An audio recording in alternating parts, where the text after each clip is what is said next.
Hello दोस्तों, SR Chandra institute YouTube channel पर आपका स्वागत है। आज हम आपके लिए लेकर आए हैं इस्लाम धर्म के बारे में और ईसाई धर्म के बारे में, शैव धर्म, वैष्णव धर्म और शाक्त धर्म के बारे में। तो आज हम आपको बताएंगे हमारे देश में इस्लाम धर्म भी है, ईसाई धर्म भी है, तो इन सभी के बारे में हम आपको थोड़ी सी जानकारी देंगे। इसके बाद हम आपकी क्लास लेंगे महाजनपद काल, ठीक है बच्चों। उसके बाद आपका मौर्य साम्राज्य होगा, फिर आपका गुप्त वंश होगा, जिसमें धीरे धीरे हम फिर मध्यकालीन इतिहास की तरफ बढ़ना प्रारंभ करेंगे। तो आज हम आपके लिए लेके आए हैं प्राचीन इतिहास का, ये लास्ट टॉपिक है आपका। इसके बाद आपका स्टार्ट हो जाता है महाजनपद। तो आज की क्लास में है इस्लाम धर्म के संस्थापक हज़रत मोहम्मद साहब थे। कौन थे? हज़रत मोहम्मद साहब। हज़रत मोहम्मद साहब का जन्म 540 ईस्वी में मक्का में हुआ था। ईसा पूर्व की बात ख़त्म हो चुकी है, अब यहाँ से क्या शुरू होती है हमारी? ईस्वी। तो हज़रत मोहम्मद साहब का जन्म 540 ईस्वी में मक्का में हुआ था। इनके पिता का नाम अब्दुल्ला, माता का नाम अमीना था और इनको ज्ञान की प्राप्ति हुई थी 610 ईस्वी में मक्का के पास हीरा नामक गुफा में। इन्होंने भी ज्ञान प्राप्त किया, अपने धर्मों का ज्ञान सभी प्राप्त करते हैं, तो इन्होंने अपना ज्ञान प्राप्त किया था 610 ईस्वी में मक्का के पास हीरा नामक गुफा में। इनकी पत्नी का नाम था खदीजा, जो कि विधवा हो गई थी। विधवा कैसे थी? इनकी मृत्यु के बाद वो विधवा हो गई थी, मतलब इनको दूसरा विवाह। इसके बाद इनकी पुत्री थी फातिमा और दामाद था अली। कौन था? पुत्री फातिमा और दामाद अली।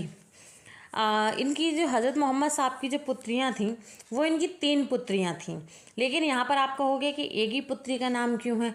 तो वो इसलिए है क्योंकि यहाँ पर इन्होंने अपनी पुत्री के लिए एक का विवाह किया था, जिसने इनकी देखभाल की और इन्होंने जिसे अपना उत्तराधिकारी के रूप में चुना था। तो इसलिए यहाँ पर इनकी एक ही पुत्री का नाम पूछा जाता है। आपके पेपर में अगर कभी आता है तो यही पूछा जाता है कि हज़रत मोहम्मद साहब की पुत्री का नाम बताइए। ऑप्शन दिए होंगे आपको, तो उसमें आपको फातिमा को वरीयता देनी है। और इनका दामाद था अली। कौन था दामाद? इनका जो पवित्र ग्रंथ है इस्लाम धर्म का, वो है आपका कुरान। क्या है? कुरान।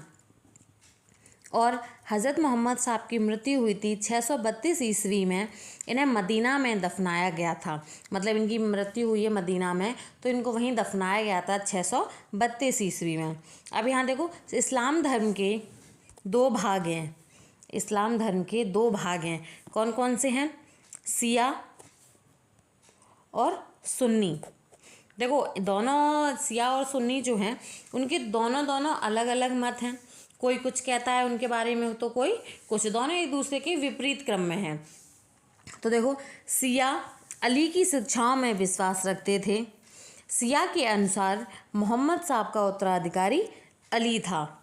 मतलब शिया के जो लोग थे, वो क्या रखते थे? शिक्षाओं में विश्वास रखते थे, मतलब ज्ञान प्राप्ति में विश्वास रखते थे। और शिया के जो लोग थे, शिया धर्म से जो लोग थे, उन्होंने कहा है कि मोहम्मद साहब का जो उत्तराधिकारी था वो अली था, यानी कि उनका दामाद था। ठीक है। और सुन्नी वाले लोग सुनने में विश्वास रखते थे। उनको ज्ञान प्राप्ति से मतलब नहीं था, उनको ज्ञान सुनने से मानते थे। ज्ञान उन्होंने सुना, सीखा, तो वही कहता है कि सुनने में विश्वास रखते थे। पैगंबर साहब के उत्तराधिकारी खलीफा कहलाए। इनके बाद आए पैगंबर साहब। पैगंबर साहब के जो उत्तराधिकारी है, पैगंबर साहब के बारे में ज़्यादा पूछा भी नहीं जाता है, बस यही पूछा जाता है कि पैगंबर साहब के उत्तराधिकारी कौन कहलाए। तो उनको क्या कहा गया? यहाँ पर खलीफा कहा गया।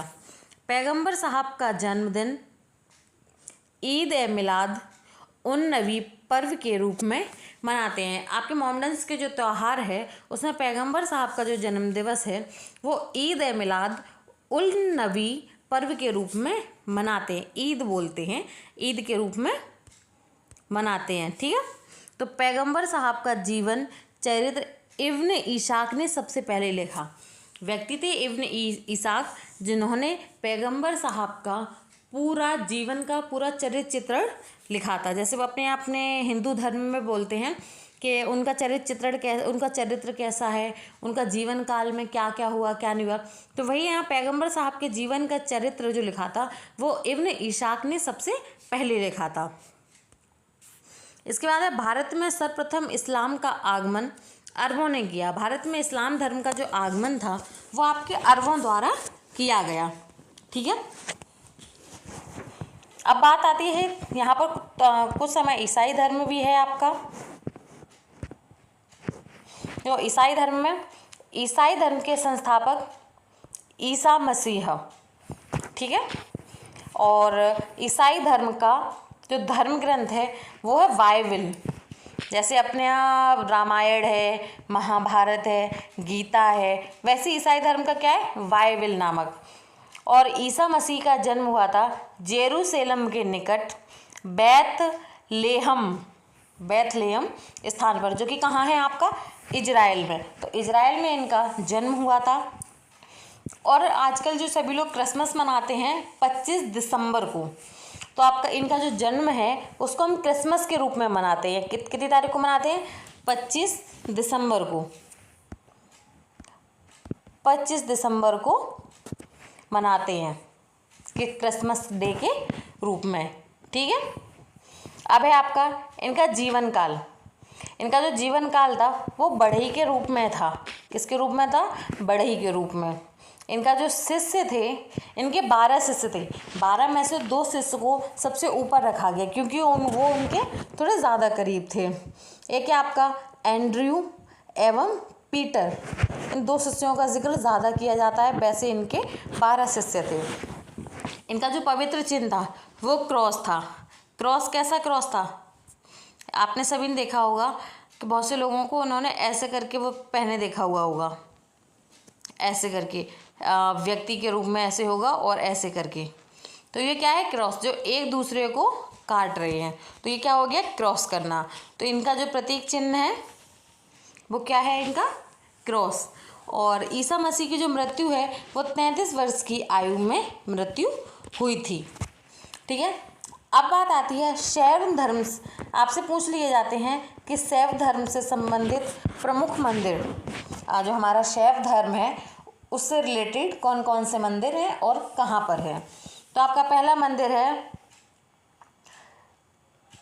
राजराजेश्वर मंदिर, तंजौर, जो कि कहाँ है आपका, तमिलनाडु में। उसके बाद आपका शिव मंदिर भूमरा यानी मध्य प्रदेश, नटराज मंदिर चिदम्बरम तमिलनाडु, विरूपाक्ष मंदिर हम्पी कर्नाटक, और विश्वनाथ मंदिर वाराणसी उत्तर प्रदेश। ठीक है, अब बात आती है आपकी वैष्णव धर्म की, यानी कि विष्णु भगवान से। ठीक है, तो वैष्णव धर्म में क्या है, जगन्नाथ मंदिर पुरी यानी कि उड़ीसा में, दशावतारा मंदिर देवगढ़ उत्तर प्रदेश, विष्णु मंदिर तिगवाम मध्य प्रदेश, फिर है विष्णु मंदिर एरड़ मध्य प्रदेश, द्वारकाधीश मंदिर मथुरा उत्तर प्रदेश, और द्वारकाधीश मंदिर द्वारका गुजरात। आपका जो द्वारकाधीश मंदिर है आपका ये मथुरा में भी है और आपका द्वारका गुजरात में भी है। ये मंदिर आपको रिपीट सुने होंगे कि कहीं से भी किसी के भी एक मंदिर से दूसरे मंदिर, एक ही नाम के 2 मंदिर होते हैं जगह जगह, वैसे ही द्वारकाधीश मंदिर मथुरा में भी है उत्तर प्रदेश के, और द्वारकाधीश मंदिर द्वारका यानी कि गुजरात में भी है। ठीक है, अब बात आती है आपकी शाक्त धर्म से संबंधित प्रमुख मंदिर। वैष्णो देवी मंदिर जम्मू, विंध्यवासिनी देवी मंदिर विंध्याचल, 64 योगिनी का मंदिर भेड़ाघाट मध्य प्रदेश, पार्वती मंदिर नाचना कुठार मध्य प्रदेश, कामाख्या मंदिर आसाम, और दक्षिणेश्वरी काली मंदिर कोलकाता। काली माता की पूजा वैसे भी कोलकाता में ज़्यादा होती है, तो इसलिए दक्षिणेश्वर काली मंदिर कोलकाता में। उम्मीद करती हूँ कि आपके लिए ये वीडियोस हमारी काफ़ी हेल्पफुल रहती होंगी। तो आप हमारे चैनल को अगर पहली बार